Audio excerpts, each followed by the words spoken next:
Մինչ արևը դանդաղորեն մայր է մտնում հորիզոնի տակ, թողնելով անցնող օրվա պայծառ գույները, հորիզոնում նոր գլուխ է բացվում, լի առեղծվածներով, անսպասելի շրջադարձերով և ճակատագրական հանդիպումներով։ 2025 թվականի երկրորդ կեսը խոստանում է լինել այն ժամանակը, երբ մեզանից յուրաքանչյուրը կկարողանա զգալ փոփոխության ուժը, ինչպես թեթև քամի, որը արթնացնում է հոգու թաքնված խորքերը։ Այս իրադարձությունների հորձանուտում առանձնահատուկ տեղ կզբաղեցնեն նրանք, ովքեր գիտեն լսել իրենց սրտերին, վստահել իրենց ինտուիցիային և առանց վախի բացվել աշխարհին։ Աստղագուշակությունը ենթադրում է, որ կենդանակերպի որոշ նշաններ կհայտնվեն ճակատագրի ուշադրության կենտրոնում, ստանալով եզակի հնարավորություններ և մարտահրավերներ։ Ցուլեր։ Ժամանակն է բացվել և վստահել ձեր զգացմունքներին։ 2025 թվականի երկրորդ կեսը ցուլերի համար այն ժամանակահատվածն է, երբ ներքին աշխարհը կսկսի կենսական դեր խաղալ նրանց կյանքում։ Աստղերը խորհուրդ են տալիս չճնշել ձեր զգացմունքները և չթաքցնել զգացմունքները հանգստության դիմակի տակ։ Այս պահին կարևոր է թույլ տալ ինքներդ ձեզ խոցելի լինել, քանի որ հենց անկեղծությունն ու բացությունն են, որ կբացեն դռները նոր հնարավորությունների համար։ Կարող են լինել իրավիճակներ, որոնք պահանջում են հուզական անկեղծություն, և հենց ձեր սրտին լսելու ձեր կարողությունն է, որ կօգնի ձեզ կատարել ճիշտ ընտրություն։ Մի վախեցեք արտահայտել ձեր իրական ցանկությունները, քանի որ դրանք կլինեն ներդաշնակության և ներքին խաղաղության բանալին։ Այս ժամանակահատվածում ցուլը կարող է գտնել նոր կապեր, որոնք կդառնան ոգեշնչման և աջակցության աղբյուր նրանց համար։ Թող սիրտդ լինի քո կողմնացույցը, այլ ոչ թե միայն միտքդ, և այդ ժամանակ ճակատագիրը քեզ լիարժեք կժպտա։ Երկվորյակներ։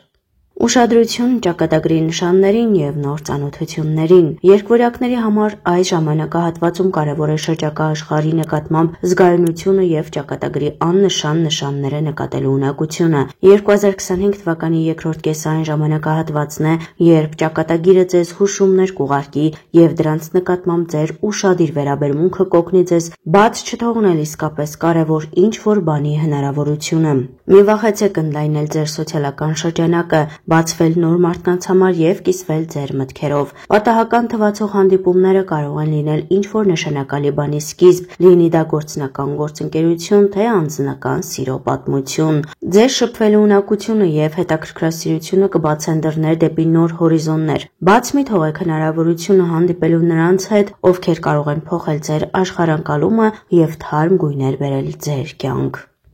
Խեցգետիններ։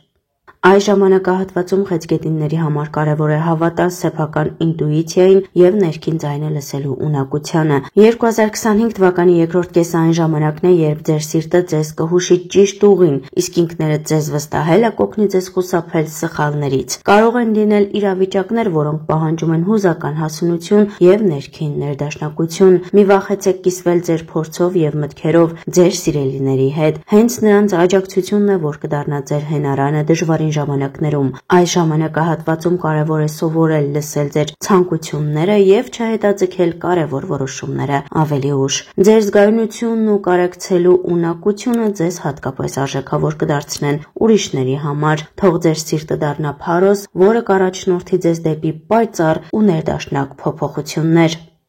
Կշեռքներ։ Երախտագիտություն և նոր հնարավորությունների նկատմամբ բացություն։ Այս ժամանակահատվածում կշեռքը բնութագրվում է հատուկ ներդաշնակությամբ և ներքին հավասարակշռությամբ։ 2025 թվականի երկրորդ կեսը այն ժամանակահատվածն է, երբ կարևոր է գնահատել արդեն իսկ ունեցածը և չվախենալ նոր հնարավորություններ բացելուց։ Երախտագիտությունը ներկայիս նվաճումների համար և ցանկացած իրավիճակում դրականը տեսնելու կարողությունը կօգնեն գրավել ավելի մեծ բարգավաճում։ Մի վախեցեք փոփոխությունների ուղղությամբ քայլեր ձեռնարկել, քանի որ դա ձեզ համար նոր հորիզոններ կբացի։ Դիվանագետ լինելու և փոխզիջումներ գտնելու ձեր ունակությունը ձեզ հատկապես գրավիչ կդարձնի ուրիշների համար։ Թող ձեր սիրտը լցվի երախտագիտությամբ, իսկ հոգին պատրաստ նոր արկածների և հայտնագործությունների։ Ձկներ։ Քաջություն, աջակցություն խնդրելու և ստանալու համար։ Այս ժամանակահատվածում ձկների համար կարևոր է հավատալ ուրիշների աջակցության և օգնության ուժին։ 2025 թվականի երկրորդ կեսը այն ժամանակն է, երբ չպետք է ամաչեք օգնություն խնդրելուց, քանի որ թիմային աշխատանքի մեջ է թաքնված ուժը։ Մի վախեցեք կիսվել ձեր փորձով և խորհուրդ խնդրել, սա կօգնի ձեզ նոր ուժ և գաղափարներ ձեռք բերել ձեր նպատակներին հասնելու համար։ Այս ժամանակահատվածում կարևոր է սովորել վստահել ուրիշներին և երախտագիտությամբ ընդունել աջակցությունը։ Թող ձեր սիրտը բաց լինի նոր կապերի և հնարավորությունների համար, և թող ձեր ներքին հավասարակշռությունը օգնի ձեզ հաղթահարել ճակատագրի ցանկացած փորձություն։ Ավելի երջանիկ դառնալու մի քանի պարզ եղանակ, դրանք անմիջապես կբարձրացնեն ձեր էնդորֆինի մակարդակը։ Գաղտնիք չէ, որ մեզանից շատերին մի փոքր հուզական աջակցությունը չէր խանգարի։ Պարզվում է, տրամադրությունը բարձրացնելու համար անհրաժեշտ չեն ոչ վիտամինային մարմելադներ, ոչ էլ թանկարժեք գուրուներ, բավականին վարքային գիտությունից ստացված գիտելիքներ։ Մի վերցրեք հեռախոսը անմիջապես արթնանալուց հետո։ Ռաջենդրանը նշում է, որ օրվա սկիզբը մեծապես որոշում է դրա շարունակությունը։ Սա նշանակում է, որ եթե դուք հենց նոր արթնանալուց հետո վերցնում եք հեռախոսը, ապա արդեն անցնում եք ռեակցիայի ռեժիմին, դուք չեք կարող որոշել, թե ինչպես եք ցանկանում ձեզ զգալ և ինչ եք ուզում անել, եթե անմիջապես ընկղմվում եք նորությունների հոսքի, ծանուցումների և նամակների մեջ։ Հետևաբար, նա խորհուրդ է տալիս որոշ ժամանակով հետաձգել գadgetների օգտագործումը իդեալական տարբերակում 1 ժամով, բայց կարելի է սկսել նաև պակաս ժամանակահատվածներից։ Շարժվեք։ Հուզական վիճակը փոխելու ամենաարագ և արդյունավետ միջոցը ֆիզիկական վիճակի փոփոխությունն է։ Ռաջենդրանը նշում է, որ դրա համար շատ ժամանակ և տարածք անհրաժեշտ չէ, քանի որ կարելի է զբաղվել գրեթե ամենտեղ։ Լիարժեք մարզումը առավելագույն օգուտ կբերի, բայց տրամադրությունը բարձրացնելու արագ միջոցների շարքում նա խորհուրդ է տալիս զբոսանք շան հետ, պլանկա կամ մի քանի ցատկ, աստիճաններով բարձրանալ վերելակի փոխարեն, փոքրիկ պար ձեր սիրելի երգի ներքո։ Շարժումը կբերի էնդորֆինների հոսք, կբարձրացնի սերոտոնինի մակարդակը և ակնթարթորեն կավելացնի ուրախությունը, հավելում է նա։ Նախապես պլանավորեք հաճելի բաներ։ Պարզապես մի հուսացեք, որ ինչ-որ բան ձեզ երջանիկ կդարձնի, պլանավորեք դա։ Ամեն օր ձեր գրաֆիկում ավելացրեք մի բան, որն ուրախություն կբերի։ Որպեսզի դա չդառնա սթրեսի աղբյուր, նա խորհուրդ է տալիս հաշվի առնել ձեր ժամանակային հնարավորությունները։ Սա կարող է լինել ցանկացած բան, երկար լանչ ընկերոջ հետ կամ ներսում մինչև կարճ պահեր, օրինակ մայրամուտի դիտում, աշխատանքի գնալու ճանապարհին զբոսանք կամ զանգ լավագույն ընկերոջը։